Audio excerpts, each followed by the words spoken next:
కొన్నిసార్లు సెటైల్ వేసేటప్పుడు జాగ్రత్తగా చూడాలి. ఒక పండితుడు పరిగెత్తుకుంటూ వస్తున్నాడట. ఆ గ్రూప్ వాళ్ళందరూ అన్నారు, ఏమయ్యా గాడిదలా పరిగెత్తుకొస్తున్నావు అన్నారట. అప్పుడు ఆ పండితుడు అన్నాడు, ఇప్పటిదాకా ఒంటరిగా ఉన్నాను కదా, భయమైంది, ఇప్పుడు గుంపులో కలిశాను, ధైర్యం వచ్చింది అన్నాడట. ఒకతను అన్నాడట, ఏమిరా మంచివాడిని తోలకుండా నీ వచ్చావేంటి మా వద్దకు అన్నారట. మంచివాళ్ళు మంచివాళ్ళ దగ్గరికి వెళ్ళారు, నేను నీ దగ్గరికి వచ్చాను అన్నాడట వాడు. ఒక సభ జరుగుతూ ఉంటే అధ్యక్షుడు అన్నాడట, మన ముఖ్య అతిథి గారు గార్ధపస్వరంతో ప్రసంగిస్తారు ఇప్పుడు అన్నాడట.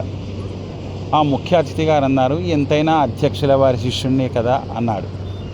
అందుకే ఎదుటి వారిపై సెటైర్లు వేసేటప్పుడు అవి మనపైకి కూడా వస్తాయనే విషయాన్ని గుర్తుపెట్టుకొని అతి జాగ్రత్తగా ఈ సమాజంలో మాట్లాడాల్సిన అవసరం ఉంటుంది.